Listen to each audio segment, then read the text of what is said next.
என்ன, முதல்ல அந்த சொல்லுக்கான பொருள், அதுக்கப்புறம் என்னென்ன காப்பியங்கள் இருக்கு நம்ம பின்னாடி போலாம். காப்பியங்கள் அப்படின்னா அந்த சொல்லுக்குரிய பொருள் இயம்புவது. என்னத்தை இயம்புவது? அப்போ நம்ம இதுக்கு முன்னாடி இது படிச்சிருப்ப, சங்க இலக்கியங்கள்ல 8 தொகை படிச்சிருப்ப, 10 பாட்டு படிச்சிருப்ப, 17 மேற்கணக்கு கீழ்கணக்கும் படிச்சிருப்ப. ஆனா ஒரு முழு வரலாற்ற, காப்பியம்னா என்னது? ஒரு முழு வரலாற்ற தொடர்ந்து செய்யுள் அமைப்புல சொல்லக்கூடியது, அதுக்கு பேர் தான் காப்பியம். அப்ப காப்பியம் என்று சொல்லுடைய பொருள் என்னது? இயம்புவது. எதை இயம்புது? ஒரு முழு வரலாற்ற இயம்புவது காப்பியம். சரி, இந்த சொல்லோட பொருளை நம்ம புரிஞ்சுக்கிட்டோம். இந்த சொல் எப்படி உருவாச்சு? சொல்லோட பொருள் இயம்புவது. இந்த சொல் எப்படி உருவாச்சு அப்படின்னா, காவியம் என்ற வட சொல்லினுடைய திரிபுதான் காப்பியம். அப்போ காவியம் என்ற வட சொல்லினுடைய திரிபாதான் காப்பியம். இதை நாம சொல்லல, கீவா ஜெகநாதன் அவர்கள் சொல்லக்கூடிய உரை. யார் சொன்னாங்கன்ற கூட ஒரு கேள்வி அமையும். அப்போ காப்பியம் என்ற சொல் இயம்புவது எந்த சொல்லிலிருந்து உருவாச்சு? காவியம் என்ற வட சொல்லிலிருந்து உருவாச்சு. அந்த காவியம் என்ற வட சொல்லின்னு உருவாச்சு நமக்கு சொன்னது யாருன்னா கீவா ஜெகநாதன். யாருன்னு தெரியும் இல்லையா? கீவா ஜான்னு சொல்லுவாங்க. அடுத்து பாத்தீங்கன்னா காப்பியத்துக்கு வேறு வேறு பெயர்கள் நம்ம பாக்குறதுல. காப்பியத்துக்கு என்னென்ன பெயர்கள்? பொருள், தொடர், நிலை, செய்யுள். பொருளோட ஒரு முழு வரலாற்ற தொடர்ந்து ஒரு குழந்தை பிறந்ததுல இருந்து வளர்ந்ததுல இருந்து இறுதி அத்தியாயம் வரலும் முழுசா சொல்றதால அதுக்கு பேர் பொருள், தொடர், நிலை, செய்யுள். அடுத்து பாத்தீங்கன்னா கதைகளை நமக்கு சொல்லுது. ஆனா எந்த அமைப்புல சொல்லுது? செய்யுள் வடிவத்துல சொல்லதால் அதுக்கு பேர் கதை செய்யுள்.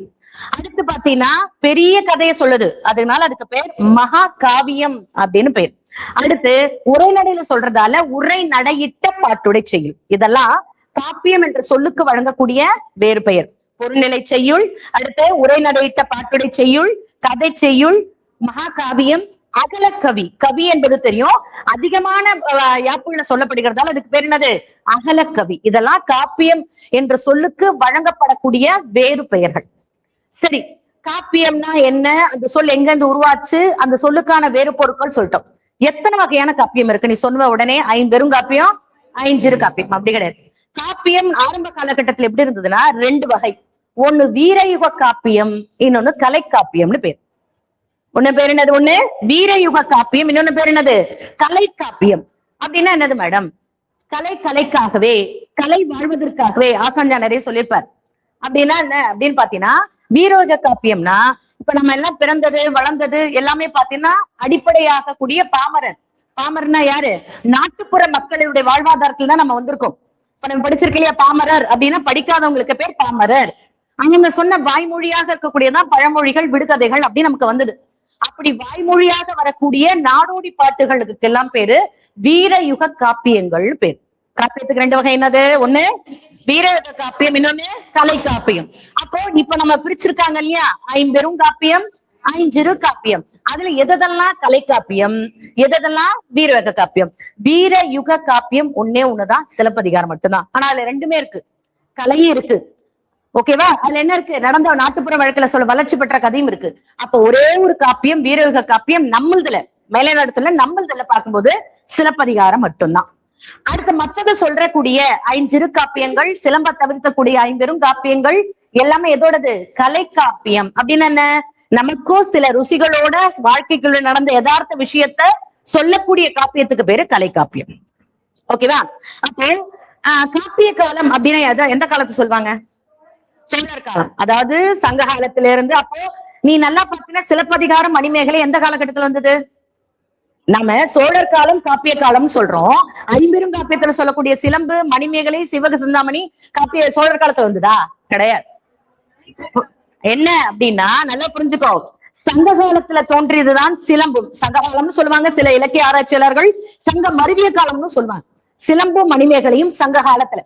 அடுத்து பல்லவர் காலத்துல சொல்றதுதான் சீவக சிந்தாமணி, பெருங்கதை எல்லாம். ஓகேவா? சோழர் காலத்துல சொன்னது கம்ப ராமாயணமும் பெரிய புராணம் தான். நல்லா புரிஞ்சுக்கணும்.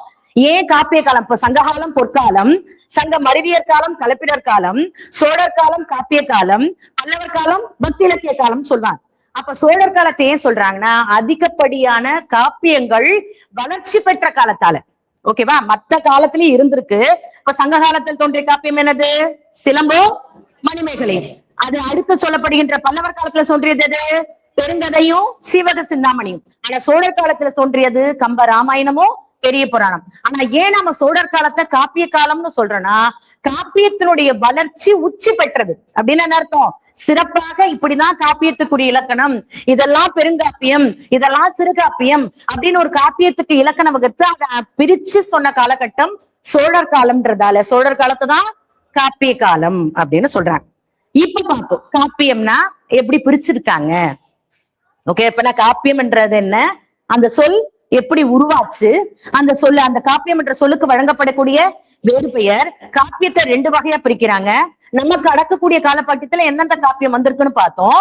அடுத்து பாத்தீங்கன்னா ஒவ்வொரு காலகட்டத்தையும் சோழர் காலத்தையும் காப்பிய காலம்னு சொல்றோம். அப்ப மத்த காப்பியங்கள் எந்தெந்த காலகட்டத்துல உருவாச்சு இதுவரையும் பார்த்தோம். இப்போ காப்பியத்தை எப்படி பிரிக்கிறாங்க? ஐம்பெரும் காப்பியம், ஐஞ்சிறு காப்பியம். அந்த ஐம்பெரும் காப்பியம் ஐஞ்சிறு காப்பியத்தை எப்படி இது பண்றாங்க அப்படின்னா அதுக்கு ஒரு இலக்கணம் வகுக்கிறாங்க. இது எல்லாமே நான் இன்ட்ரடக்ஷனுக்கு தான் போயிட்டு இருக்கேன். இன்னும் நம்ம ஐம்பெரும் காப்பியத்துக்குள்ளே போல. நல்லா புரிஞ்சுக்கோ. இலக்கணம் அப்படின்னா மனுஷனுக்கான 4 வகை உறுதி பொருள் என்ன? வீடு, உண்மையா இருக்கணும், அந்த உண்மையோட பொருளீட்டணும், பொருளீட்டி தன்னுடைய சுற்றத்தாரோட வாழணும், கடைசியா அடுத்த பிறவி இல்லாத மோட்ச பிறவி கொடுக்கக்கூடியது 4 வகை உறுதி பொருள். அந்த 4 வகை உறுதி பொருளோட பாடப்படுறது எல்லாமே காப்பியம். ஓகேவா? அடுத்து நாட்டு வர்ணனை, நாட்டு வர்ணனை, நகர வர்ணனை, இயற்கை வர்ணனை இருக்கணும். காப்பியத்திற்குரிய தலைவன் தன் நிகர் இல்லாதவனா இருக்கணும். அப்படின்னு என்ன? நம்ம சினிமால பாக்குறோம், யாரு ஹீரோன்னு பாக்குறோம், ஹீரோவை 1000 பேர் சுட்டாலும் ஹீரோக்கு ஒரு அடி கூட படாது, அத்தனை படி பட்டாலும் எடுத்து அவன் உயிரோட வந்துருவான். ஏன்னா ஏன் அவன் இறக்கக்கூடாது? ஏன் அது காரணம்? இறக்கக்கூடாது ஏன் காரணம்? அவன் ஹீரோ. அப்ப அந்த ஹீரோன்னா அந்த பண்புகள் அவனுக்கு இருக்கணும். அதேதான் காப்பியத்துக்கு. அதுதான் தமிழ்ல சொல்லும் போது தன் நிகர் இல்லாதவன் அப்படின்னு அர்த்தம். தனக்கு நிகர் தன் அளவு கம்பேர் பண்ணக்கூடிய ஒருத்தரும் அங்க இருக்கக்கூடாது. இதுதான் காப்பியத்துக்குரிய பண்புகள் இலக்கணத்துல சொல்றாங்க. அடுத்து வாழ்த்து. வாழ்த்துன போது நமக்கு என்ன வாழ்த்து அப்படின்னா இறைவனை பத்தி பாடுறது வாழ்த்துக்கள், மந்திரங்கள், ஸ்லோகங்கள் சொல்லுவோம். இங்க வாழ்த்து எப்படி சொல்றாங்கன்னா இயற்கையாக நமக்கு வரக்கூடிய இரு தெய்வம் எது? காலையில உதிக்கக்கூடிய சூரியன், இரவில் வரக்கூடிய சந்திரன், அந்த வாழ்த்துக்கள் இருக்கணும். இது எல்லாமே ஒரு காப்பியத்துக்குரிய இலக்கணமா சொல்றாங்க. என்ன சொல்லியிருக்காங்க? 4 வகை உறுதி பொருள் இருக்கணும்.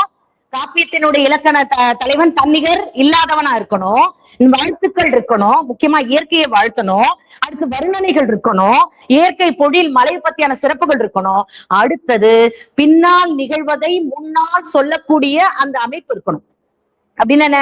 அந்த கதையில கடைசியா என்ன முடிய போதோ அது முன்னாடியே சொல்லணும். இதெல்லாம் காப்பியத்துக்குரிய இலக்கணம். அப்படியே எப்படி மேடம்?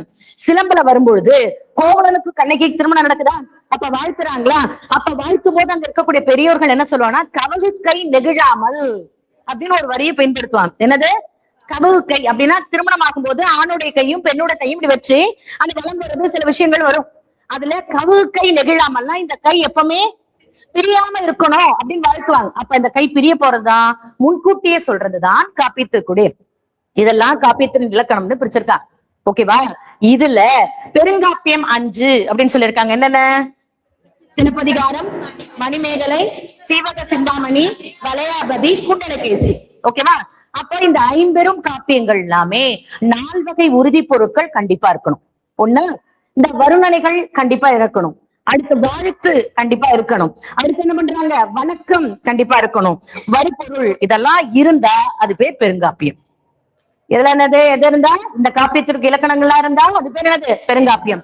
பின்னாடி நிகழ போறத முன்கூட்டியே சொல்லக்கூடிய விஷயமும் இதுல இருக்கணும் காப்பியத்துல. இதுக்கெல்லாம் பேரு ஐம்பெரும் காப்பியம். இந்த காப்பியத்துக்குடைய உட்பிரிவு அப்படின்னு சொல்லுவாங்க. கேள்விப்பட்டிருக்கியா? உட்பிரிவுனா காண்டம், இளம்பகம், படலம், இதெல்லாம் உட்பிரிவு. பெரும்பிரிவு காதை, உட்பிரிவு இந்த காண்டம், படலம், இதெல்லாம் உட்பிரிவு. இதுல ஐம்பெரும் காப்பியம் அப்படின்ற தொடர் அப்படின்ற வேர்டு யார் முதல்ல பயன்படுத்தலாம்? இது எப்பவுமே ரிப்பீட்டடா உன்னுடைய கேள்விகள்ல கேட்கக்கூடிய ஒரு கொஸ்டின். ஐம்பெரும் காப்பியம் என்ற தொடர் யார் அப்படின்னா மயிலைநாதர் தான் முதல்ல. அது கூட எங்கன்னா நன்னூல்ல 387வது நூற்பால அந்த வார்த்தை பயன்படுத்திருப்பார். இதுதான் ரொம்ப முக்கியம். நீங்க நெட்ல படிக்கும் பொழுது இந்த நிலைநிலைப்படுத்துக அப்படின்னு வரும்பொழுது இந்த மாதிரியான இதுதான் நிறைய வருது. அப்போ என்ன பண்றாரு? மயிலைநாதர் தான் ஐம்பெரும் காப்பியம் என்ற தொடர் பயன்படுத்தியது. எங்க? அவர் தான் முதல்ல பயன்படுத்திருக்கார். சரி, அந்த தொடரை பயன்படுத்தினாரு. நூலை சொன்னது யார்? ஐம்பெரும் காப்பியம் தொடர் சொன்னது மயிலைநாதர். நூலை பத்தி இதெல்லாம் ஐம்பெரும் காப்பியம் அப்படின்னு அந்த நூலை அறிமுகப்படுத்தியது யாருன்னா கந்தப்ப தேசிகர். ஓகேவா? யாரது? கந்தப்ப தேசிகர். அடுத்து இப்ப பெருங்காப்பியம் அப்படின்னு சொல்லி பிரிச்சிருக்கோம். பெருங்காப்பியம் எத்தனை சொன்னோம்? 5. பாய்ஸ்ல சொல்ல பார்ப்போம். பெருங்காப்பியம் என்ன? ஐம்பெருங்காப்பியம் சிலப்பதிகாரம், மணிமேகலை, சீவக சிந்தாமணி, குண்டலகேசி. இதுல காப்பியத்தை பாக்குறதுக்கு முன்னாடி என்னென்ன மதங்களை பின்பற்றி அந்த காப்பியம் வந்திருக்கு? முதல் கொஸ்டின் அதான் நமக்கு தேவையான முதல் கொஸ்டின். என்னது? 2 மதங்கள் தான், ஒண்ணு சமணம், இன்னொன்னு பௌத்தம். எதெல்லாம் சமண காப்பியம், எதெல்லாம் பௌத்த காப்பியம்? நான் 50 காப்பியங்கள்ல மட்டும் கேட்கிறேன். எதெல்லாம் பௌத்த காப்பியம்? மணிமேகலையும் குண்டலகேசி மட்டும்தான் பௌத்த காப்பியம். மீதி இருக்க மூணு என்னது? மீதி எல்லாம் சமண காப்பியம். சமணர் அப்படின்னா எந்த இறைவனை வழங்குறவங்க? அருகதேவர். அவங்களுடைய வழிபாடு எப்படி இருக்கும்? கேட்க வேண்டியது இல்ல, பக்தி இலக்கியம் நடத்துறவங்க நடத்துவாங்க. சும்மா கேக்குறேன். சரி, பௌத்தம் யார வழிபடுறவங்க? புத்தரையும் சில பேர் வர்த்தமானவர் மகாவீரரையும் வழிபடுவாங்க. உயிர்கொலை, தீது, பசிப்பினி அறுத்தல், இது எல்லாமே சொல்லக்கூடியது பௌத்த காப்பியங்களுடைய சிறப்பு. இப்ப நம்ம சமண காப்பியம் சொன்னதுல ஃபர்ஸ்ட் சொல்லக்கூடிய காப்பியம் என்னது? சிலப்பதிகாரம். இதுக்கு எவ்வளவு பேர் இருக்கு? என்னென்ன பேர் சொல்ல முடியுமா? சின்ன வயசுல இருந்து நம்ம இந்த சிலம்பை பத்தி நிறைய படிச்சுட்டு வந்திருக்கோம். என்னென்ன இருக்கு? குடிமக்கள் காப்பியம். அப்புறம் நான் எல்லா பக்கமும் பேசணும், நானே பேசினேன். எப்படி? எதை பத்தி சொல்றோம்? யார பத்தி படிக்கிறோம்? இப்ப எந்த இலக்கிய காப்பியத்தை பத்தி படிக்கிறோம்? எனக்கு வாயை திறக்கணும். அப்பதான் நீ எனக்கு லைவா இருக்க, அப்ப எனக்கு இன்னும் கிளாஸ் எடுக்கணும்னு தோணும். நீ அப்படியே சொம்பி ஆயிட்டீன்னா போதும், இதோட காப்பியன்னு முடிச்சுட்டு போயிடுவேன். சிலப்பதிகாரம். சிலப்பதிகாரத்திற்கு ஏன்னா ரிப்பீட்டடா கேட்கக்கூடிய கேள்விகள். சிலப்பதிகாரத்திற்கு வழங்கக்கூடிய வேறு பெயர்கள் என்னென்ன? முத்தமிழ் காப்பியம், இயல் இருக்கு, இசை இருக்கு, நாடகம் இருக்கு. புரட்சி காப்பியம், ஒரு பெண்ணை ஒரு முதன்மைப்படுத்தி, அது கூட இல்ல ஒரு ராஜாவை அப்படி எல்லாம் கிடையாது, சாதாரண வணிக குல பெண்ணுக்கான நியதி சொன்னதால புரட்சி காப்பியம். அடுத்து குடிமக்கள், சாதாரண குடிமக்களை பத்தியான விஷயங்களை சொன்னதால குடிமக்கள் காப்பியம். மூவேந்தர்களை பத்தி சொன்னதால மூவேந்தர்கள் காப்பியம். இது எல்லாமே வரலாற்று காப்பியம். எதுக்கு இதெல்லாம் பேரு? சிலப்பதிகாரத்திற்கு வழங்கப்படுகின்ற வேறு பெயர்கள்.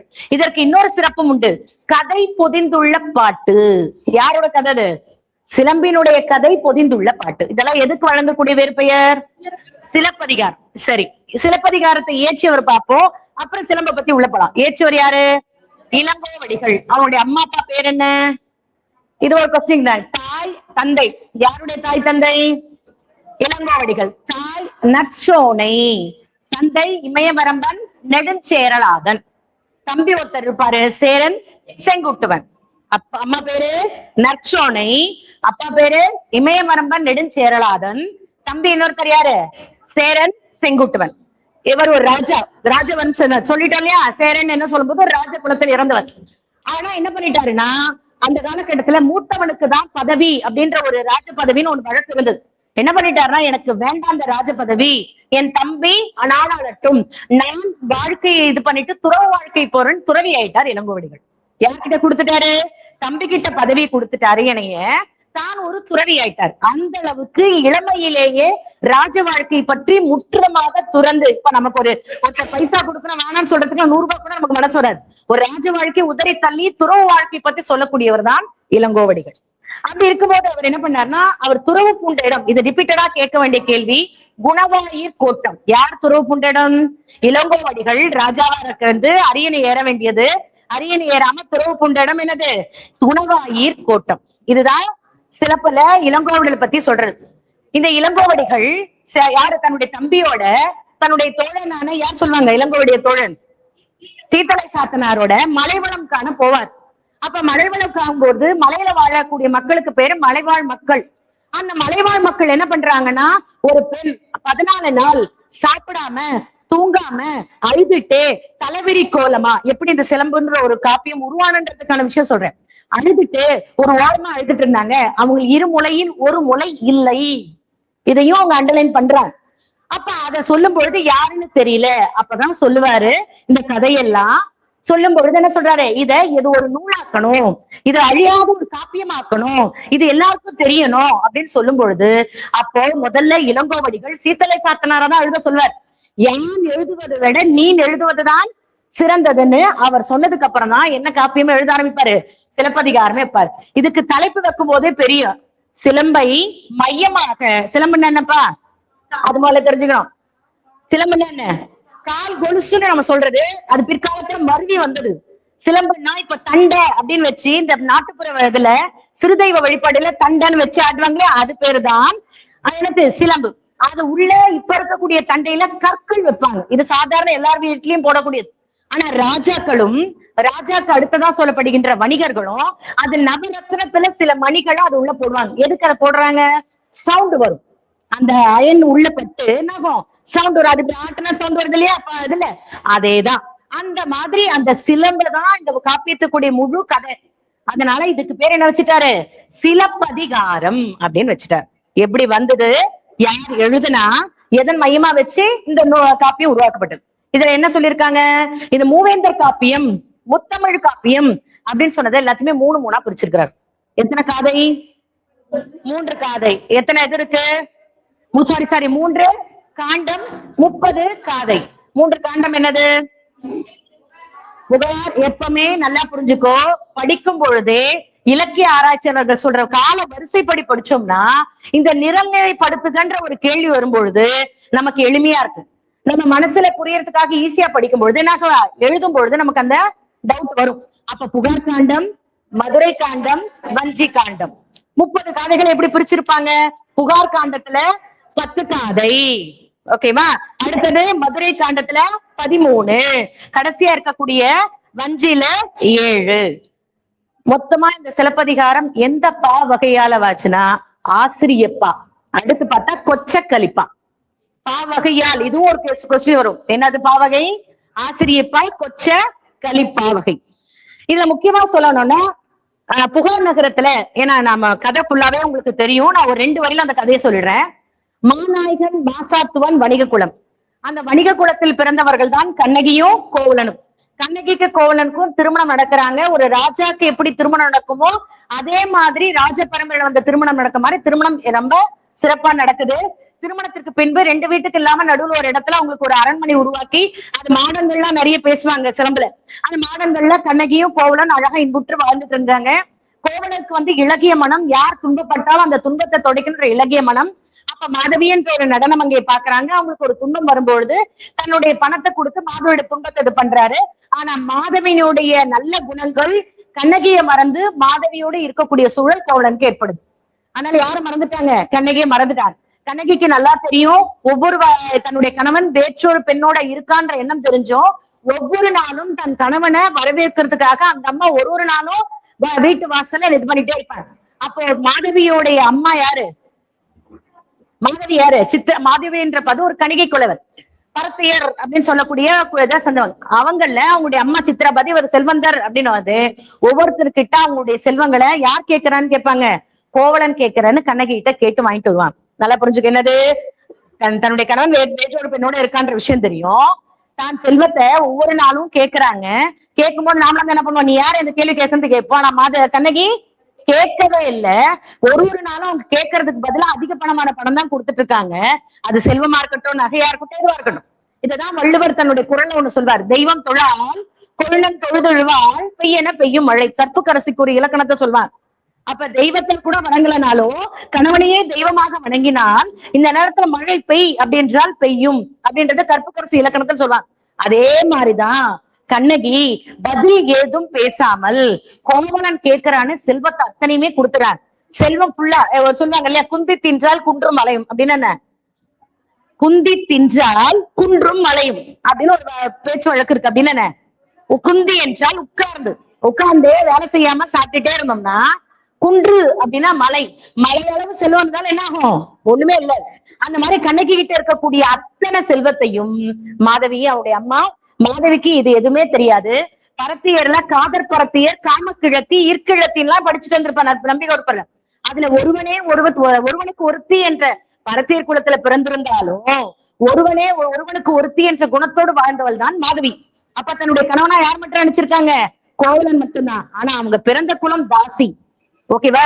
அப்படி இருக்கும் பொழுது அந்த குளத்துல ஒருவனுக்கு ஒருத்தன் கிடையாது. அழகு எங்க இருக்கோ, பணம் எங்க இருக்கோ, எப்படி ஒரு பூக்களை வந்து தாவி தாவி போகுதோ அது மாதிரி பணம் எங்க இருக்கோ அதை தாவி போக வேண்டியது அவருடைய இயல்பு. ஆனா அவன் என்ன பண்ணிட்டா, மனதால தன்னுடைய கணவன் தான் கோவலன் மாதி வாழ்ந்துட்டு இருக்கான். ஆனா என்ன ஆயிடுச்சுன்னா, ஒரு இந்திர விழா நடக்கும். இந்திர விழா நடக்கும் போது புதுப்புணல் நீராட்டு விழாலாம் நடக்கும். அதுல அவங்க காவிரி ஆற்றை பத்தி பேசுவாங்க. என்ன பேசுவாங்கன்னா, இப்பதான் சண்டை வரும். யாருக்கு? கோவலனுக்கும் மாதவிக்கு என்ன சண்டை வரும்னா, அதாவது ஒரு ஊர்ல இப்ப கூட நம்ம ஊர்ல பொங்கல் திருவிழா நடக்குது அப்படின்னா என்ன பண்ணுவாங்க, கிராமத்துல அப்படின்னு பாத்தீங்கன்னா மண்ணெல்லாம் போட்டு பஞ்சாயத்து போட்டிருக்கும்.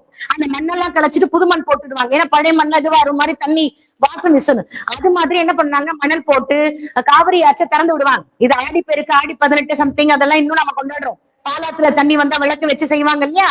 அந்த மாதிரி ஒரு விழால இவங்க புனலாட போயிருக்காங்க. புனல்ல நீராட போயிருக்காங்க கோவலனும் மாதவியும். அப்ப ஒரு பாட்டு பாடுறாங்க மாதவி. இதுல தலைக்கோள் நடனம் இருக்கு, தலைக்கோள் எத்தனை வகை, இதெல்லாம் நீ படிச்சிருப்ப. நான் என்ன முக்கியமா வேணுமோ அதை மட்டும் சொல்றேன்.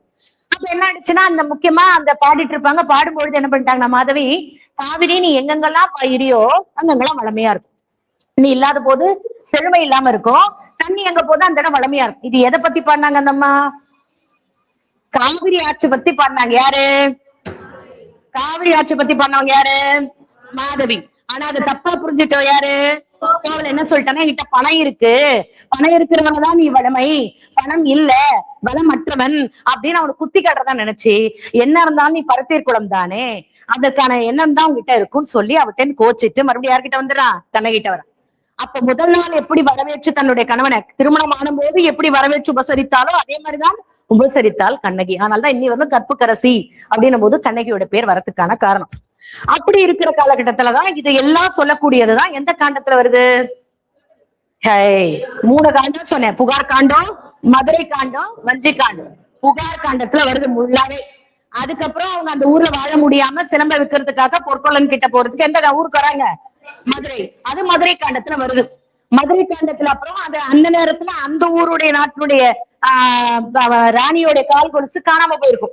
இவர் அதே கோல்டன் கலர் இருக்கக்கூடிய கொலுசு எடுத்து சிலம்ப எடுத்து போய் கொடுக்குறாங்க. பொற்கொள்ளன் என்ன பண்ணிட்டாரு, இவன் தான் திருநதுன்னு போயிட்டாரு. இத போய் ராஜா கிட்ட சொல்லும் போது நல்லா புரிஞ்சுக்கோ. இப்ப நீ ஏதாவது ஒரு தப்பு செஞ்சுட்டான்னு ஒரு ரெப்போ ஒரு போய் சொல்ற ஒரு ஸ்டாஃப் கிட்ட அப்படின்னா 2 பேரையும் கூப்பிட்டு தானே விசாரிக்கணும். என்ன நடந்தது, ஏது நடந்தது, 2 பேரும் கூப்பிட்டு விசாரிக்கணும் இல்லையா? ஆனா சேரன் செங்குட்டுவன் பாண்டியன் நெடுஞ்செழிய பண்ண தப்பு என்னன்னா, அச்சிலம்பை கல்வனை கொன்று அச்சிலம்பை கொணர்க. அரசியல் பிழைத்தோருக்கு சிலப்பதிகாரம் 3 உண்மைகள் சொல்ல, அரசியல் பிழைத்தோருக்கு அறம் கூற்றாவதும். அதாவது ஒரு எப்பவுமே வாழ்க்கையில உண்மை மட்டும் பேசுறவங்க, எப்பவுமே தர்மத்தின்படி நடக்கிறவங்க, உண்மைக்கு எதிராக நடக்கும் பொழுது அந்த அவங்க எத்தனை நாள் செஞ்ச உண்மையே அவங்களுக்கு எமனாக மாறும். அதான் அரசியல் பிழைத்தோருக்கு அறம் கூற்றுவன் என்றால் எமன்.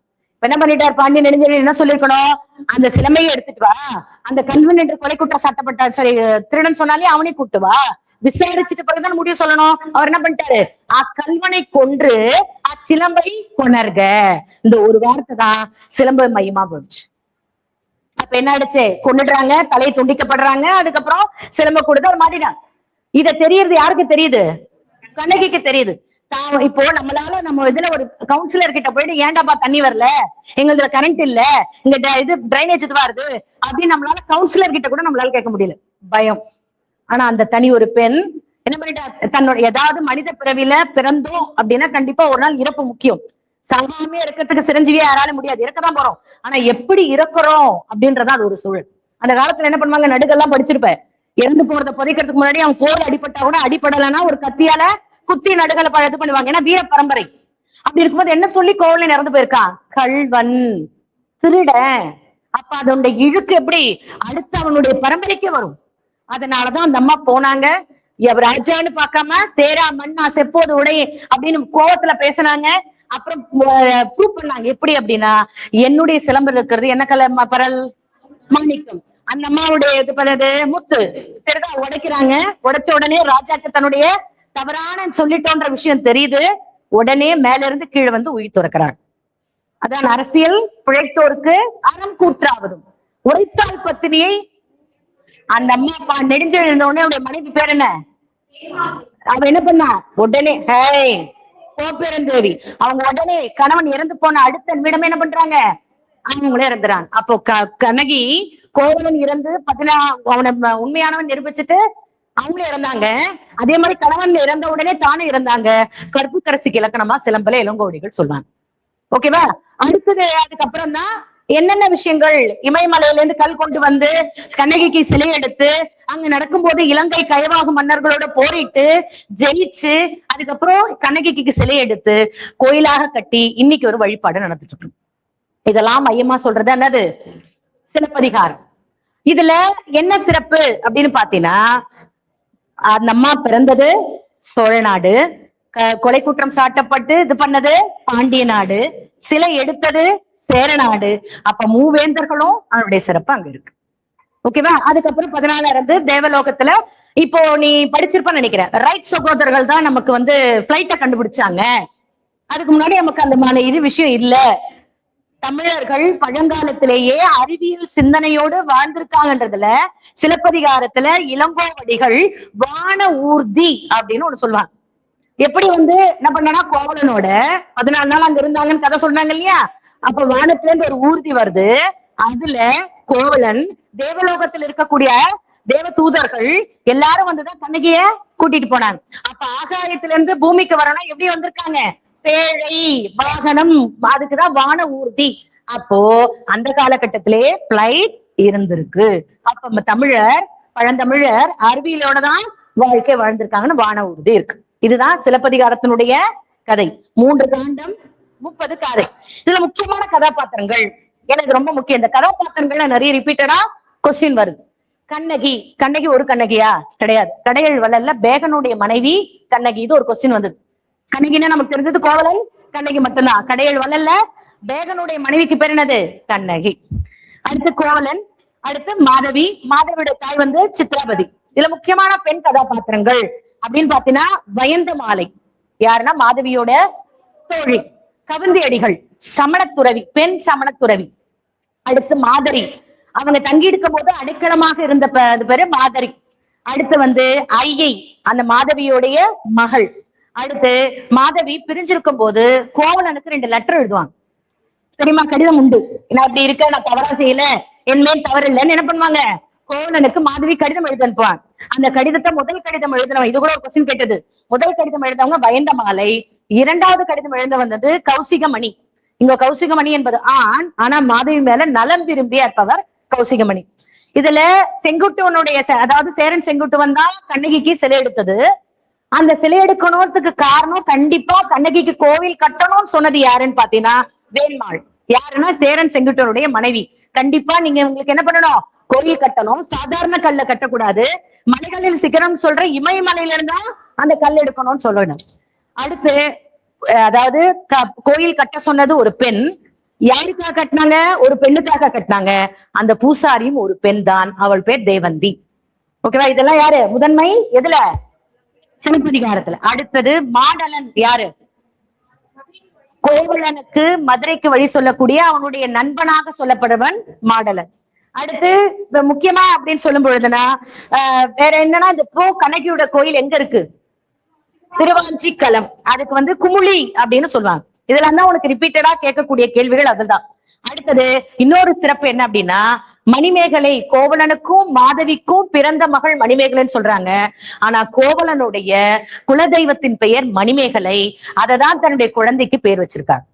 எப்படி பேர் வச்சிருக்காங்கன்னா, யாருடைய குலதெய்வம்? இப்ப சில பேர் குலதெய்வத்தினுடைய பேர் உங்களுக்கு வைப்பாங்க இல்லையா? அப்ப கோவலன் வீட்டதுடைய குலதெய்வம் தான் மணிமேகலை. அந்த மணிமேகலை தான் யாருக்கு வச்சிருக்காங்க? மாதவிக்கும் கோவலனுக்கு பிறந்த பெண்ணுக்கு வச்சிருக்காங்க. அதே மாதிரி மதுரை தீக்கிரையாக்கினாங்கன்னு சொன்னாங்க இல்லையா? அந்த தீக்கிரைக்க நாள் வெள்ளிக்கிழமை. அது எந்த மாசம்? ஆடி மாசம். அதனாலதான் ஆடி மாசம் இன்னைக்கு கூட சிறு தெய்வத்துல இந்த ஆடி மாசம் ஃபுல்லாவே கூழ் ஊத்துறது, தீ மிதித்தல், அந்த மாதிரியான விஷயங்கள் நடக்கும். இது எல்லாமே தீப்பாஞ்சி அம்மன் அப்படின்ற ஒரு சிறப்புக்குள்ள இதெல்லாம் கொண்டு வருவாங்க. ஓகேவா? அடுத்தது பாத்தீங்கன்னா ஒவ்வொரு தேதியும் இதுல எல்லாமே முக்கியம். அதுல சில முக்கியங்கள் பாத்தீங்கன்னா, ஒவ்வொருத்தருக்கு பாடக்கூடிய பாடல்களை ஒவ்வொரு வரிகளா சொல்லுவாங்க. வேட்டுவ வரி, காணல் வரி அப்படின்ற மாதிரி என்னென்ன பாடல்கள் எந்தெந்த வரிகள், அதாவது 5 சொல்லுவாங்க. என்னென்னதுப்பா? குறிஞ்சி, முல்லை, மருதம், நெய்தல், பாலை. இந்த 5 பகுப்பும் சிலம்புல உண்டு. ஒவ்வொரு திணைக்கும் ஒவ்வொருத்தர் பாடக்கூடிய வரிகளும் உண்டு. அதுல பார்க்கும்போது பாலை திணைய வேட்டுவ வரியில பாடுவான். அதே மாதிரி நெய்தல காணல் வரியில பாடுவான். குறிஞ்சிய குன்ற குறவையில பாடுவாங்க, முல்லைய ஆய்ச்சியர் குறவியில பாடுவாங்க. அதுல பார்க்கும்போது இதுல ஒவ்வொன்றுத்துக்கும் பந்தடிக்கும் போது ஒரு பாடல் வரி இருக்கான், அதுக்கு பேர் கந்துக வரி. அதே மாதிரி ஊஞ்சல் ஆடும்போது ஊசல், கிழங்கு ஆடும்போது அம்மானை. அப்ப அதே மாதிரி குறவை குன்ற குறவையில சொல்றாங்களா, அது எப்படி ஆடுவாங்கன்னா 7 8 9 பேரு கையை கோர்த்துட்டு ஆடக்கூடிய வாரத்துக்கு குறவைன்னு சொல்லுவாங்க. அடுத்து துணங்கை அப்படின்னா என்ன பண்ணுவாங்கன்னா, ஆணும் பெண்ணுமா இருவருமா தன் கையில் இடுப்பு வச்சுட்டு முன்னும் பெண்ணும் சாய்ந்து ஆடும் கூத்து வகைக்கு பேரு துணங்கை கூத்து அப்படின்னு. மூவேந்தர்களை சொல்லிட்டோம். இந்த பாடல் வரிகளை அவங்கள பாடுறதும் மூவேந்தர்களுக்கு தனித்தனியா பிரிச்சிருக்கிறாங்க.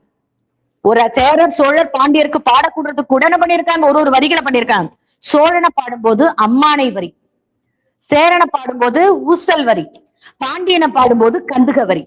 ஓகேவா? அதே மாதிரி சோழன் என்ன பண்ணா, இமயத்துல புலிச்சின்னம் பொறித்தவன். இதையும் அந்த செய்தி சிலம்புல வருது. அடுத்து பார்த்தா சேரன் என்பவன் பாரத போர்ல மகாபாரத போர்ல எல்லாருக்கும் மிகுதியாக சோர் அளித்தவன், பெருஞ்சோற்று அளித்தவன். அதனாலதான் பெருஞ்சோற்று உதயன் சேரலாதன் சொல்லுவாங்க. அதே மாதிரி பாண்டியனுக்கு இந்திரன் சொல்லுவாங்க. யார் இந்திரன்? தேவர்களின் அரசன், தேவேந்திரன். தேவர்கள் மொத்தம் எத்தனை பேரு? 30 முக்கோடி தேவர்கள். அந்த தேவேந்திரன் கருத்துல போட்டிருந்த ஆரத்தை அணிந்தவன் பாண்டியன் அப்படின்னு சிலம்பு நமக்கு சொல்லுது. வள்ளைப்பாட்டுன்னு புறப்புறம் மலை படிச்சுப்போம். வள்ளைனா உலக்கை பாட்டு, உலக்கை குத்துவான் இல்லையா, அதை வச்சு பாடுகின்ற பாட்டும் சிலம்புல இருக்கு. இதுக்கப்புறம் எதனால ஊர்வினை உருத்து ஊட்டும்? சிலம்பு சொல்லக்கூடிய 3 உண்மை. அரசியல் பிழைத்தோர்க்கு அறம் கூற்றாவதும். அதனால அந்த பாண்டிய நெடுஞ்செழியன் இறந்து போனதையும் சொல்றாங்க. உரைசால் பத்தினியும் உயர்ந்தோர் ஏத்துவர், கண்ணகியும் சரி கோப்பெருந்தேவியும் சரி. அடுத்தது அந்த ஊழ்வினை உருத்து ஊட்டும் அப்படின்னா, போன ஜென்மத்துல மனுஷனுக்கு நம்ம செய்யற மனிதன பிறவிகள் 7ஆ சொல்லுவாங்க. ஒரு பிறவியில பாவம் செஞ்சு அடுத்த பிறவியில அந்த பாவத்துடைய பலன், அந்த பிறவியில புண்ணியம் செஞ்சு அதனுடைய பலன் அடுத்த பிறவி. அந்த மாதிரி அது பேர் தான் ஊழ்வினை. இதுல பாத்தீங்கன்னா ஊழ்வினையா சில விஷயங்கள் சொல்லும் போது, இந்திரனுடைய மகன் சயந்தன், அந்த சயந்தன் தான் அடுத்த பிறவில தலைக்கோளாக வந்தானோ. அந்த சயந்தனுடைய காதலிதான் ஊர்வசி. மாதவி குலத்தின் முன்னாடி மாதவி அடுத்த மாதவி வந்தாங்க. போன ஜென்மத்துல கோவலன் பண்ண தவறதான் இந்த ஜென்மத்துல இது மாதிரி மாறுதுன்னு ஊழ்வினை உருத்து ஊட்டும்னு சொல்றாங்க. அதே மாதிரி தமிழ்ல முதல்ல தோன்றிய தேசிய காப்பியம் சிலப்பதிகாரம், 2வது தேசிய காப்பியம் பெரிய புராணம். ஓகேவா? அடுத்து சிலம்போட சிறப்புகள் பாத்தீங்கன்னா, பாவின வளர்ச்சிக்கு பாக்களுடைய சிறப்புக்கு வித்திட்ட பாத்தீங்கன்னா சிலம்புதான். அடுத்து சிலம்புக்கான மிகப்பெரிய உரை அடியார் நல்லாறு உரை. இதுதான் சிலம்ப பத்தி நம்ம பாத்துறோம். அடியாருக்கு நல்லாருடைய உரைதான் சிலப்பதிகாரத்துக்கு இன்னி வரலும் சிறப்பான ஒரு உரையா இருக்கு. அப்ப சிலம்புன்ற ஒரு சொல் எப்படி வந்தது, அதை எழுதின ஆசிரியர் யாரு, அந்த நூலுக்கு ஏன் அந்த ஆசிரியர் இந்த பேரை வச்சாரு, அந்த நூலை எப்படி பிரிச்சாங்க, பிரிக்கிறதுலயே என்னென்ன சிறப்புகள் அதுல இருக்கு, அதில் சொல்லப்படுகின்ற 3 உண்மைகள் என்ன, அந்த 3 உண்மைகள் எந்தெந்த இடத்துல எப்படியெல்லாம் நமக்கு சொல்லியிருக்காங்க, அடுத்து அங்க இருக்கக்கூடிய ஒவ்வொருத்தருடைய கதாபாத்திரத்தின் வடிவமைப்பு என்ன, இதெல்லாம் தான் சிலப்பதிகாரத்துன்னு வரும். ஓகேவா? இதுக்குள்ள உங்களுக்கு இன்னும் கேட்கப்பட கேள்வின்னா, நமக்கு கொடுக்கின்ற காலப்பகுதியில சில பேர் பாத்தீங்கன்னா ஒரு 4 மணி நேரம் எடுக்கணும். ஏன்னா அந்த அளவுக்கு நிறைய விஷயங்கள் இருக்கு. நமக்கு வேண்டியது தலைக்கோள் நடனம்னா என்ன, மாதவி எப்படி இருந்தா, கண்ணகியும் கோவலன் இருக்கக்கூடிய அந்த மாடங்கள் எத்தனை, 7 வகை மாடங்கள், எந்தெந்த சிறப்புகள்ல எப்படி வந்தாங்க, கண்ணகி எப்படி இல்லறம் நடத்தினாங்க, அரசருக்கு அரவோண கலித்தலம் அந்தனரை ஓம்புதலம்னு சொல்லப்படுகின்ற ஈர்க்கிழத்தி பண்புகளோட கண்ணகி இருந்தாங்க அப்படின்னு சொல்லப்படுது. இதுல இருந்து சிலம்புல இருந்து நமக்கு கேள்விகள் அப்படின்னு வரும்னு பாத்தீங்கன்னா, அந்த காண்டம், காதை, 3 உண்மை, முக்கிய கதாபாத்திரங்கள், இல்ல ஒண்ணு சொல்ல மறந்துட்டேன், எந்த இதுல இருந்து ஆரம்பிச்சு எதுவரை முடியறதுக்கூடிய அந்த காண்டத்துல இருக்கக்கூடிய காதைகளுடைய தொடக்கம் முடிவு, இன்னதுல ஒவ்வொரு வரிகள் எதை பத்தி பாடுது, ஐந்தனை பகுப்புக்கு பாடப்படுகிற வரிகள் என்ன, இது எல்லாம் தான் சிலம்புல உனக்கு கதை தெரியும். சிலம்புல உனக்கு திருப்பி திருப்பி கேள்விகள் கேட்கக்கூடியது ஒன்னே ஒண்ணு இது மட்டும்தான். அடுத்து சிலப்பதுக்கு அடுத்தது என்னது, இதுக்கு என்ன சிறப்பு, இரட்டை காப்பியங்கள்னு சிறப்பு. அப்படின்னா நம்ம இரட்டை அப்படின்னு என்ன அர்த்தம், இரட்டைனா 2. ஓகே, இது ஏன் சிலம்புக்கு அடுத்து மணிமேகலை இது பண்ணணும்? சிலப்பதிகாரம் போது கோவலன் கண்ணகி மாதவனுடைய கதையை சொல்வது சிலம்பு. அடுத்த கதையில பார்க்கும்போது மாதவிக்கும் பிறந்த மகளான மணிமேகலை பற்றி சொல்வது மணிமேகலை. மணிமேகலுடைய சிறப்பே இது ஒரு பௌத்த காப்பியம். பௌத்த காப்பியத்தின் சிறப்பேனா பசிப்பினி அறுத்தல், அரமணப்படுவது யாதனை கேள் மறவாது இது கேள் மண்ணுயிருக்கெல்லாம் உண்டி கொடுத்தோரே உயிர் கொடுத்தோர். யாருமே பசியால வாடக்கூடாது அப்படின்றத காப்பியத்தினுடைய இலக்கணமாக சொல்வது மணிமேகலை. ஓகேவா? அதுல பார்க்கும்போது இந்த இப்போ நம்ம முன்னாடி ஒரு கரு படிச்சோம் இல்லையா, சேரன் செங்குட்டுவன் அந்த மலைவளம் காண போகும்போது சீத்தலை சாத்தனார் தான் இளங்கோவடிகளை சிலம்பு எழுத சொன்னான்னு சொன்னோமா. இதனுடைய தொடர்ச்சியான இரட்டை காப்பியத்தை நீதா எழுதணும்னு சீத்தலை சாத்தனாருக்கு சொல்றேன். அப்ப அடுத்த நாள் சீத்தலை சாத்தனார் மணிமேகலுடைய கதையை சொல்றார். இவர் பெயர் கூல வாணிகன். இது கூட நிறைய கொஸ்டின் வரும். கூல வாணிகன் சீத்தலை சாத்தனார். கூலம் என்றால் தானிய வகை, தானிய வகை செய்கிற வியாபாரியோட அந்த இதுல வந்தவர் அப்படின்ற பேர் உண்டு. இன்னொரு கிளைக்கதை உண்டு, சீழ் வடிகின்ற தலையுடையவர்னு பேர் சொல்றாங்க. அது உண்மைக்கான காது தெரியல. அவர் என்ன பண்ணுவாருன்னா புலவர் பாக்கல் எழுதுவாராம். நீ எழுதுற டெஸ்ட் நோட் எடுத்து வந்து என்கிட்ட காமிக்கிறல்ல, நான் தள்ள அடிச்சுப்போம், ஏன் இப்படி தப்பா எழுதிருக்காங்க. அவர் என்ன பண்ணாரு, எழுத்தாணி அப்பதான் இருந்தது. அப்பெல்லாம் என்ன பண்ணுவாங்க, எழுத்தாணி தானே, அந்த எழுத்தாணி வச்சு இந்த மாதிரி ஒரு தப்பானதை எழுதுற படிக்க வச்சுட்டே தள்ள என்ன பண்றாராம், குத்துறாராம். இரும்பு போய் உள்ள போன என்ன ஆகும், புண்ணாகும். அது சரிவர கவனிக்கல, அதால புண்ணு அதிகமான என்ன வரும், சீழ் வரும், பல்ஸ். அந்த சீழ் வடிகின்ற தலையுடையவர்னு சொல்றாங்க. அதுக்கு ஒரு கருத்தும் சொல்றாங்க. அப்போ அடுத்து சொல்லப்படுகின்ற சீத்தலை சாத்தனாருக்கு வேறு பெயர் தண்டமிழ் ஆசான், தண்டமிழ் புலவன், தன் தமிழ் ஆசான். இதுல யாருக்கு வழங்கக்கூடிய பேரு? தண்டமிழ் ஆசான், தண்டமிழ் புலவன், தன் தமிழ் ஆசான். இது பாத்தீங்கன்னா மணிமேகலை பார்க்கும்போது சமூக சீர்திருத்த காப்பியம் அப்படின்னு சொல்லுவாங்க. என்ன காப்பியம்? வயத்தர என்ன காப்பியம்? சமூக சீர்திருத்த காப்பியம். இது ஒரு பௌத்த காப்பியம், ஆசிரியப்பாவால் ஆன ஒரு காப்பியம். ஓகேவா? அதுல ஆனா ஒண்ணு சொல்லுவாங்க, 27வது காதையில மட்டும் இணைக்குறள் ஆசிரியப்பாலா இருக்கும், மற்றது எல்லாமே ஆசிரியப்பா. இது ரொம்ப முக்கியம், இது கேட்கக்கூடிய ரிப்பீட்டடான கேள்வி. 27வது காதை என்ன காதைனா சமண கணக்கர் தம் திறம் கேட்ட காதை. அந்த 27வது காதை மட்டும்தான் இணைக்குறள் ஆசிரியப்பா, மற்றது எல்லாமே ஆசிரியப்பால ஆயிடுச்சு. அது ஒண்ணு மட்டும்தான் இணைக்குறள் ஆசிரியப்பா. காலம் 2ஆம் நூற்றாண்டு. மணிமேகலைக்கு வேறொரு மணிமேகலை துறவு அப்படின்னு வேறு பெயர் இருக்கு. இதுல முதன்மையா அப்படின்னு பாத்தீங்கன்னா பெண் ஒரு வரலாறு பேசக்கூடியது. அதாவது கண்ணகி தவறு நடந்துருச்சு, தவறுக்கான தண்டனை வரும்போதுதான் சிலம்பு வந்தது. மணிமேகலுடைய முழு விஷயத்தையும் மட்டுமே தான் இந்த மணிமேகலை சொல்லுது. இதுல பாத்தீங்கன்னா சங்க இலக்கியம் நமக்கு என்னமா சொல்லுது? ஏன்னா இதே ரிப்பீட்டடா போனா நீ தூங்கிடுவேன், அதனாலதான் உன்னை அப்பப்ப முடிச்சுக்கிறதுக்கு சில கேள்வி கேட்பேன். சங்க இலக்கியம் எதை பத்தி பேசுது? முதன்மையா இல்லறம் பத்தி பேசுது. ஆனா சங்க இலக்கியத்துக்கு அதுக்கு திருக்குறள் எதை பத்தி பேசுது? அறமும் பேசும், இல்லறமும் பேசும். இல்லறமும் பேசும், அறமும் பேசும். ஆனா மணிமேகலை மட்டும் துறம் மட்டும்தான் பேசும். இதான் மணிமேகலுடைய முதன்மை. அப்படின்னு என்ன அர்த்தம்? சங்க இலக்கியத்துல தலைவன் தலைவி பார்த்தது, அவங்க சந்திச்சது, அவங்க பிரிஞ்சது, அவங்க திருமணம் நடந்தது, எக்ஸெட்ரா, இதெல்லாம் இல்லறம் அப்படின்னு பிரிப்பாங்க. அப்ப சங்க இலக்கியம் ஃபுல்லாவே இல்லறத்தை முதன்மைப்படுத்தி பேசுது. ஆனா திருக்குறள் பார்த்தா 4 வகையும் சேர்ந்தது, இல்லறமும் அதே அளவுக்கு துறவையும் பேசும். ஆனா மணிமேகலை துறவு மட்டும் தான் பேசும். அதுதான் மணிமேகலை. இதுல இன்னொரு விஷயம் அப்படின்னா, புத்தர் பௌத்தரின் போதே அவருடைய இறைவனான புத்தர் கால்ல நிறைய நீங்க அதை பார்த்தா தெரியும், 1000 ரேகைகள் இருக்குன்னு சொல்லுவாங்க. அது எங்க சொல்றாங்கன்னா மணிமேகலை தான் சொல்றாங்க.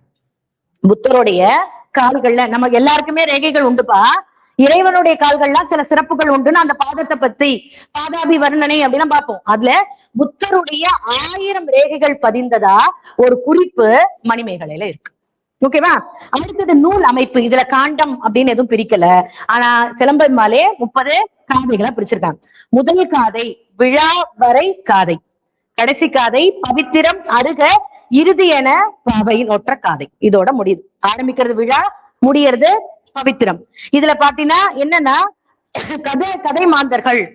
மணிமேகலை கதை உனக்கு சொல்லணும்னா என்ன அப்படி பாத்தீங்கன்னா, மாதவி பரத்தீர் குலத்துல இருந்தாலும் பிறந்த தனக்கு ஒரு குழந்தை பிறந்திருக்கு, இறந்தலாம் நினைச்சாங்க. எப்படி கோவலன் இறந்ததுக்கு அப்புறம் கண்ணகி எப்படி இறந்தாலும் அதே மாதிரி மாதவி இறக்கணும்னு நினைக்கிறாங்க. ஆனா அந்த நேரத்துல அவங்க கருவுற்று இருக்காங்க.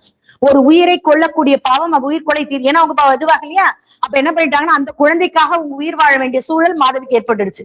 அதனால அந்த குழந்தையை பெற்றெடுக்கிறாங்க. பெற்றெடுத்து அது ஒரு பெண் குழந்தை. ஏற்கனவே அவங்களுடைய குலம் என்ன குலத்துல இருந்தங்க அவங்க?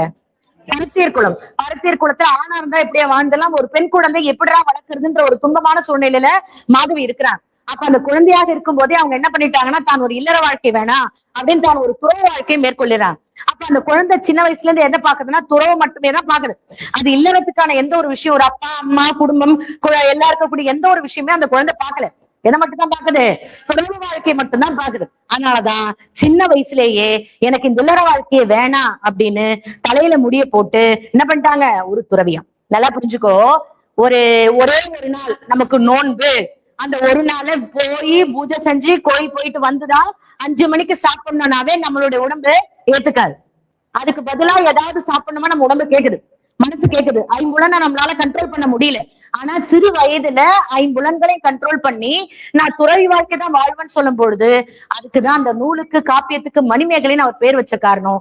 அதுதான் சிறப்பு. இளமையிலேயே துறவுன்னா நமக்கு தொல்காப்பியரும் சரி நம்பியகத்தான்னு சொல்லி நம்மளுடைய இல்லற கடமைகள்லாம் முடித்துட்டு மனையோடு மக்களோடு கழிந்து வீட்டை விட்டுட்டு வனத்துக்கு போய் இல்லறம் வேண்டாம் துறவு வாழ்க்கை வாழலாம் வீடு பேச்சின்பான் போவான். எப்போ இல்லற கடமைகள்லாம் முடிச்சதுக்கு அப்புறம். ஆனா ஒரு சிறு பெண் இளம் வயதிலேயே எனக்கு இந்த இல்லற வாழ்க்கையே வேண்டாம் அப்படின்னு துறவு வாழ்க்கை சொன்னதுதான் மணிமேகலை. அப்படி இருக்கக்கூடிய மணிமேகலை துறவு வாழ்க்கையா ஒரு பௌத்த துறவியா வாழ்ந்துட்டு வராங்க. அவளை சிறுவ என்ன பண்ணா அந்த ஊர் ராஜா உதயணன் அவர் என்ன பண்றாரு, சிறு வயதிலே இது மாதிரி ஒரு இளமையில ஒரு பெண் துறவு போயிருக்காளே அது ஒரு பெரிய விஷயம் இல்லையா. அப்ப அந்த பெண்ணுக்கு என்னை பார்த்து நான் சொல்ற விஷயங்கள்லாம் பார்த்துட்டு என்னை பிடிக்காம அவங்க திருமணம் வேணாம் துறை வாழ்க்கை வாழ்ந்தா வாழட்டும் அப்படின்னு அவள் மேல் பார்க்காமலே அன்பு கொண்டவன் தான் உதயணன். உதயணனுக்காக அங்கங்க மறைஞ்சு மறைஞ்சு வாழ்வாங்க. இதுல ஒரு வனத்துக்கு போவாங்க, அந்த வனத்துக்கு பூ பறிக்க போவாங்க. அப்ப அவருடைய ஃப்ரெண்டான சுதமதியோட போவாங்க. அப்ப அந்த ஓவனம் உய்யாவனம் 5 வகை வனங்கள்லாம் மணிமேகலையில உண்டு. அந்த வனத்துக்கு போவாங்க. அப்ப இவர் வந்துடுறான். ஆனா அவங்களுக்கு என்னன்னா மணிமேகலைக்கு ஒரு பயம். உதயணன் சொன்னாவே அவன் மனசு ஒரு மாதிரி அலப்பாயுது. ஒரு துறவிக்கு இருக்கக்கூடிய குணங்கள் அவளுக்கு அங்க இல்ல. உடனே அவளுக்கு ஒரு பயம் வருது. ஆஹா அவனை மாறி தன்னிலே மாறிடுவோமோ அப்படின்னு அங்க இருக்கக்கூடிய பளிங்கு மண்டபத்துக்குள்ள போயிடுவாங்க. எங்க ஓவனத்துக்குள்ள இருக்கக்கூடிய ஒரு பளிங்கு மண்டபத்துல. அப்ப அங்க அந்த மண்டபத்துடைய சிறப்பு என்னன்னா இங்க வெளியில இருக்கிறவங்க யாருன்னு உள்ள இருக்கவங்களுக்கு தெரியும், உள்ள இருக்கவங்க யாருன்னு வெளியில இருக்கவங்களுக்கு தெரியாது. அப்போ உதயணன் வரான், பாத்துட்டு போறான். சுதமதிட்ட என்ன சொல்றானா உன்னை தோழி கிட்ட இந்த வனத்துக்கு ஒரே வழிதான், போறதுக்கு ஒரே வழி வரத்துக்கு ஒரே வழி, இந்த வழியில தானே வந்தீங்க உள்ள, அப்ப வெளில வரணும்னா இந்த வழியாதான் வரணும், நான் அங்கேயே இருக்கேன். என்னை பார்த்துட்டு யாரு மணிமேகலை என்னை பார்த்துட்டு திருமணம் ஆனான்னு சொல்லுவாளான்னு பாக்கலாம் அப்படின்னு அவர் அங்க இருக்கார். அப்ப இவளுக்கு பயம் வருது. யாருக்கு? ஏற்கனவே உதயணன்னாவே பயமா இருக்கு. இதுல அவனை பார்த்துட்டேன்னா தன் நிலை ஏதாவது மாறிடுமோன்ற ஒரு பயம் மணிமேகலைக்கு இருக்கு. என்ன பண்ணலாம் அப்படின்னும் போதுதான் அந்த இடத்துல வர்றதுதான் மணிமேகலா தெய்வம். அந்த தெய்வம் அவளை மணிப்பல்ல தீவுக்கு கொண்டு போகுது. அங்க இருக்கக்கூடிய ஒரு புத்த பீடிகையை பாக்குது. புத்த பீடிகையில கை வைக்கிறாங்க. போன பிறவியினுடைய ஜென்மம் அவங்களுக்கு தெரியுது. தாயே இந்த பிறவியில ஒரு துறவியானன்ற விஷயம் புரியுது. அங்க இருக்கக்கூடிய கோமுகி யாருன்னு ஒண்ணு இருக்கு. பௌர்ணமி அப்ப அங்க ஒரு பாத்திரம் வரும்னு சொல்லுவாங்க. அதாவது இப்ப கூட நம்மளுடைய இங்க இருக்கு இல்லையா கழுகுது என்ன ஒரு சொல்லுவாங்க இது வரும்னு சொல்லுவாங்களே திருக்கழுக்குன்றம், அங்க ஒரு சங்கு பிறக்குதுன்னு சொல்றாங்க இல்லையா. அது மாதிரி அங்க பௌர்ணமியில என்ன பண்ணுவாங்கன்னா ஒரு பாத்திரம் வரும் அப்படின்னு சொல்லுவாங்க. அந்த அமுத சுரபி அப்படின்ற அந்த பாத்திரம் அதுக்கு இன்னொரு பெயர் அட்சய பாத்திரம்னு சொல்லுவாங்க. அதை யாரு தொட்டாலும் போயிடும். யார் தொட்டா மட்டும் போகுதுன்னா நான் எனக்குன்னு வாழாம மற்றவங்களுக்குன்னு வாழக்கூடிய துறவு வாழ்க்கையை மேற்கொள்ளக்கூடிய ஒருத்தர் மட்டும் தொட்டா மட்டும்தான் அந்த பாத்திரம் நம்ம கையில கிடைக்கும். நீ மத்தவங்க நாம யாரா தொட்டனாயிடும் தண்ணிக்குள்ள போயிடும். அந்த 6 குளத்து பேர் என்னது கோமுகி அப்படின்னு. உடனே அதை எடுக்கிறாங்க, எடுத்து வராங்க. அப்பா அவங்களுக்கு 3 வகையான வரத்தை கொடுக்குறாங்க. யாருக்கு? மணிமேகலைக்கு எத்தனை வகையான வரம்? 3 வகையான வரம் கொடுக்குறாங்க. அப்போ என்ன எந்த தேவினா சிந்தா தேவின்றது 3 வரத்தை கொடுக்கும். என்ன வரம்னா பசியே எடுக்காத ஒரு வரம். என்ன வரம்? பசியே எடுக்காத ஒரு வரம். அடுத்து என்ன பண்ணலாம்? யாராவது ஒருத்தர் மாதிரி உருமாறக்கூடிய வரமும் கொடுக்கும். அடுத்து ஆகாயத்துல பறக்கக்கூடிய ஒரு வரமும் கொடுக்கும். யாருக்கு? யார் கொடுக்கறது? சிந்தா தேவி. மணிப்பலத்துல சிந்தா தேவி அவங்க அந்த அம்மா அச்சய பாத்திரம் அந்த ஆத்துல இருந்து எடுத்துடுறாங்க. எடுத்துட்டு உனக்கு நான் 3 வரத்தை கொடுக்குறேன்.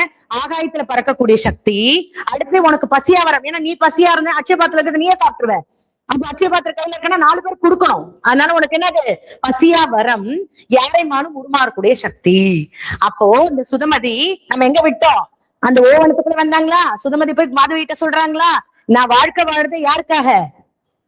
என் பெண்ணுக்காக தான். இல்லைன்னா என் கணவன் இறந்த போதே நான் இறந்துரும்னு சொல்லியிருப்பாளா? அப்ப 14 நாள் அப்ப சொல்லி அனுப்பும் மணிமேகலா தேவி. 14வது நாள் கண்டிப்பா உங்ககிட்ட வருவாங்க. நீங்க பௌத்த துறவியான அரவணடி கிட்ட போய் நீங்க இது பண்ணிக்கோங்கன்னு சொல்லுவாங்க. அதே மாதிரி அந்த பட்சிய பாத்திரத்தை எடுத்துட்டு அவங்கதான் ஆகாயத்துல பறக்கக்கூடிய சக்தி இருக்கே அதை எடுத்துட்டு தன்னுடைய தாய்க்கு கூட்டுட்டு அரவணடி கிட்ட போயிட்டு இதுல முதல் யார் பிச்சை போடணும், சாப்பாடு போடணும். போட்டதுக்கு அப்புறம் தான் எடுக்க வந்துட்டே இருக்கும். யார் போடணும் அப்படின்னும் போதுதான் ஆதிரை அப்படின்ற கற்புக்கரசி வரும். ஆதிரைக்கும் சாதுவன் எப்படி நம்ம கற்புக்கரசி எல்லா இடத்துலயும் வருது அப்படின்னா அவன் சாதுவன் அப்படின்னு என்ன பண்ணோம் பிறன்மணி போய் தன்னுடைய செல்வத்தை எல்லாத்தையும் இழந்துருவான். அப்ப என்ன பண்றான்? கடல் கடந்து. இது யாருடைய சொல்றேன்னா ஆதிரை பிச்சையிட்ட காதைன்னு ஒரு கதை இருக்குதுல. அதுல ஏன்னா கிளைக்கதைகள் மணிமேகலை உண்டு. அதுல ஆதிரை பிச்சையிட்ட காதை. எதுக்கு இது போறாங்க?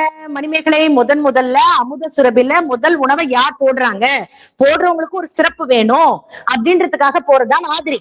அந்த ஆதிரியோட வரலாறு என்னன்னா, ஆதிரியுடைய கணவன் தான் சாதுவன்.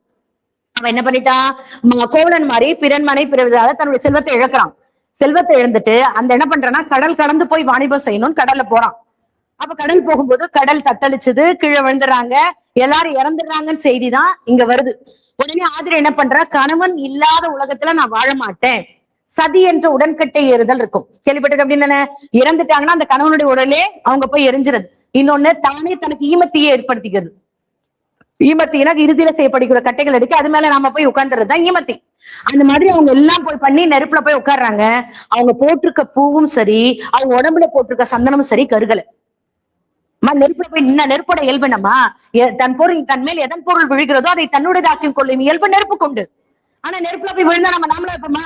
நெருப்பா தானே இருப்போம். ஆனா நெருப்புல அந்த அம்மா அப்படியேதான் இருக்கிறாங்க. எப்படி இருக்காங்கன்றது கூட சீத்தலை சாத்தன ஒரு வரி சொல்வார். செந்தாமரையில் வீற்றிருக்கக்கூடிய திருமகள் போல இருக்காங்க அங்க ஆதிரை. நெருப்பு கூட அவங்கள சுடல. இப்ப சொன்னா நம்ம சொல்ற கற்புக்கரசுக்கு நீ இலக்கணத்துல சொல்லும் பொழுது ஏன் ஆதிரை முதல்ல அந்த அட்சய பாத்திரத்துல அன்னமிடணும் அப்படின்றதுக்கான காரணம் சொல்லும் போது, அப்ப ஒரு அசரிதி அப்படின்னு சொல்லுவாங்க. அப்படின்னா நம்ம நமக்கு சினிமால காமிக்கிறது என்னன்னா, இடி இடிக்கும், மின்னல் மின்னும், ஒரு குரல் நமக்கு கேட்கும், அது பேர் தான் அசரிதி. அசரீரி சொல்லுதா, உன் கணவன் இறக்கவில்லை, கொஞ்ச காலம் நீ நல்ல விஷயங்களை செய், தான தர்மங்களை செய், குறிப்பிட்ட காலத்துல உன் கணவன் வருவான், நல்ல செல்வத்தோட வருவான், மனம் திருந்து இருப்பா, நீ நல்ல ஒரு இல்லற வாழ்க்கை வாழலாம் அப்படின்னு ஆதிரை பிச்சையிட்ட காதுல சொல்லுவார். அப்ப இதெல்லாம் அரவண அடிகள் மணிமேகலை சொல்லி அந்த பிச்சை பாத்திரம் எடுக்கிறதுக்கு போய் ஆதிரை கிட்ட நிப்பாங்க. அப்ப என்ன சொல்றாங்கன்னா, இந்த உலகத்துல பசி என்ற நோயால யாருமே இருக்கக்கூடாதம்மா அப்படின்னு முதல் அன்னத்தை தெய்வமாக்கி நீ எனக்கு போடு அப்படின்னு மணிமேகலை கேட்பாங்க. நல்லா எடுத்துக்கோ, நம்ம வீட்டுல புரட்டாசி மாசம் தளிகை போடுறோம்னா 4-5 வீட்டுல போய் நம்ம என்ன கேட்போம், அரிசி எடுப்போம். வீட்டுக்குள்ள போய் போக மாட்டோம். எப்படி இருப்பா, வெளியிலதான் வெள்ள எடுத்து வந்து அவங்க போடணும். அது மாதிரி கேட்கிறான் மணிமேகலை. அப்ப மணிமேகலை என்ன பண்றா, சரி ஆதிரை மணிமேகலை 3 வாட்டி சுத்தி வந்து, வீட்டுல நம்ம கோயில கூட என்ன சொல்லுவாங்க, 3 வாட்டி சுத்தணும். அப்ப தெய்வமாக மணிமேகலை நினைச்சு, ஏன்னா இந்த உலகத்துல யாருக்குமே பசி என்ற நோயே இருக்கக்கூடாதுன்னு நினைக்கக்கூடிய தெய்வம் நீ அப்படின்னு சொல்லி, இதை நான் போடுறேன், இதை மென்மேலும் வளரணும் அப்படின்னு வளர்ப்பாங்க. அப்ப இது பட்ட நடுவுலதான் விருச்சிக முனிவரால சாபம் விட்ட ஒரு பெண் இருப்பா. யாரு? அவளுக்கு என்ன ஆகும்னா, விருச்சிக முனிவன் சாப்பிடறதுக்கு ஒரு நாவல் பழம் வச்சிருப்பார், அதை நசுக்கிடுவாங்க. இதெல்லாம் நீ படிச்சிருப்ப. அவங்களுக்கு ஒரு நோய் வரும். என்ன நோய்? யானை தீ என்ற ஒரு பசி நோய். எதை சாப்பிட்டாலும் பசி அடங்காது. அப்ப மணிமேகலைக்கு இருக்க அட்சய பாத்திரத்துல ஒரு பிடி எடுத்து கொடுப்பாங்க, அவங்களுக்கு பசிக்கணும். இது மாதிரி ஒவ்வொரு இடமா போய் சிறை கோட்டத்தை அறக்கோட்டமாக்கணும், நிறைய விதமான விஷயங்கள்லாம் போய் என்ன பண்றாங்க, எல்லா இடத்துலயும் பசி இது பண்ணிருக்காங்க. அப்ப மறுபடியும் உதயணனால துன்பம் வருது. மணிமேகலை யார் உருவம் எடுக்கிறாங்கன்னா, காயசண்டிக்கு உருவம் எடுக்கிறாங்க. உதயன் கொல்லப்படுறான். அப்புறம் மணிமேகலை சிறைக்கு போறதா இருக்கு. அப்ப சொல்றது என்ன சொல்றாங்கன்னா, சிறையில இருக்கவங்க கிட்ட, நீ எதுக்கு சிறையில, ஒரு தவறு செஞ்சவனுக்கு தண்டனை தான், ஆனா சிறையில இருந்தா அது தண்டனை இன்னும் அதிகப்படுத்தும், அதனால அறக்கோட்டமா ஆக்குங்க அப்படின்னா, நல்ல நூல்களை சொல்லிக் கொடுக்க விஷயங்களை மாத்துங்க, சிறை கோட்டத்தை அறக்கோட்டமாக்குன்னு சொல்லி கடைசியா மணிமேகலை இறந்த இடமா சொல்லப்படுவது நம்முடைய காஞ்சிபுரம். ஓகேவா? இதுதான் என்னது, மணிமேகலை நமக்கு சொல்லப்படக்கூடிய விஷயம். இதுல பார்க்கும்போது வேற என்ன சிறப்புகள் பாத்தீங்கன்னா, இதுல நிறைய பூதங்கள்லாம் இருக்குன்னு சொல்லுவாங்க. சதுக்க பூதம், அந்த மாதிரி நிறைய விஷய பூதங்கள்லாம் இருக்கு. அடுத்தது பாத்தீங்கன்னா, சமயவாதிகள்லாம் நிறைய போர் வாதம் செஞ்சிருக்காங்க. அது வஞ்சிமா நகரம். அடுத்து 5 வகையான வனம் சொன்னல, இதெல்லாம் கேட்பாங்க. ஓவனம், உய்யாவனம், இளவந்திகை, கவரேவனம், சம்பாவனம்னு. அடுத்து உலக அரபின்னு ஒரு இடம் இருக்கும். அதுக்கு பேர் என்னன்னா தர்மசாலை அப்படின்னு பேரு. புத்த மதத்தினுடைய கல்வி மையமா நாலந்தா பல்கலைக்கழகம் நம்ம காஞ்சியில இருந்தது. ஏன் இருந்ததுன்னா, மணிமேகலை இறுதியா அவங்க துறவு போன்ற இடம், இறந்த இடம் சொல்றதால காஞ்சின்றதால அந்த காஞ்சிபுரத்துக்கான சிறப்பு உண்டு. சம்பத்தீவை நாவலன் தீவுன்னு சொல்லுவாங்க, நாவலன் தீவை இந்தியான்னு சொல்லுவாங்க. இது எல்லாமே மணிமேகலையில சொல்லப்படுகின்ற வரலாற்று விஷயம். அடுத்து இந்திர விழா அப்படின் போது 28 நாள். இது சிலம்பலையும் உண்டு, மணிமேகலையும் உண்டு. இதை முதல்ல உருவாக்கிய இந்திர விழா கொண்டாடிய முதல் செம்பியட் சோழன் அப்படின்னு சொல்லுவாங்க. ஓகேவா? இதுல முக்கியமா என்னன்னா, பத்தினி பெண்டிர் மூவரை பத்தி சொல்லுவாங்க. இது இப்ப ஃபுல்லா மணிமேகலை என்னன்னு பார்த்தோம், என்னென்ன விஷயங்கள்னு பார்த்தோம். இது பத்தினி பெண்டிர் மூவருடைய வரலாறு நமக்கு சொல்லுவாங்க. பத்தினி பெண்டிர் அப்படின்னா என்ன? சதி என்ற உடன்கட்டை, கணவன் இறந்த அந்த உடலோட தானே இறக்கிற சதி என்ற உடன்கட்டை. அடுத்தது பார்த்தா இப்ப நம்ம ஆதிரை பார்த்தோம் இல்லையா, கணவன் இறந்துட்டான்னு தானே ஈமத்தி, அதுதான் தனியாக எரிபவர்.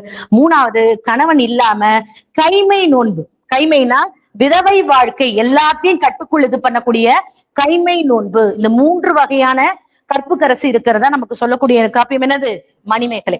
அதே மாதிரி உடலை அடக்கம் பண்ற முறை 5 முறை சொல்றாங்க. இதெல்லாம் மணிமேகலையில நமக்கு சொல்றது. சாதாரணமா நம்ம மனுஷங்களை ஒண்ணு தீக்கு, இல்லைன்னா பூமிக்கு, வாளால, அடுத்து பாத்தீங்கன்னா கல்லால, அடுத்து நம்மளுடைய பௌத்தர்கள்ல பார்க்கும்பொழுது அந்த இதுல சொல்லும் பொழுது அமன் பள்ளி, அமன் படுக்கை, சமன் பள்ளின்னு கல்லுக்குள்ளே தாழி அப்படின்னு சொல்லுவாங்க. நீங்க வரலாறு பண்பாடு படிச்சிருந்தீங்கன்னா அந்த தாழிக்குள்ள புதைக்கிறதும் 5 வகையான உனக்கு உடலை அடக்கம் பண்ற முறையும் இது இருக்கு. மணிமேகலையுடைய இன்னொரு சிறப்பு அப்படின்னு பாத்தீங்கன்னா அதுல கிளைக்கதைகள் ரொம்ப அதிகம், பிறமொழி கலப்பு அதிகம், பிறமொழி சொற்களை தமிழ் படுத்தக்கூடிய விஷயமும் மணிமேகலையில உண்டு. இதுதான் மணிமேகலை பத்தி நமக்கு தெரிய வேண்டும். அதனால்தான் சிலம்பினுடைய கதைகளை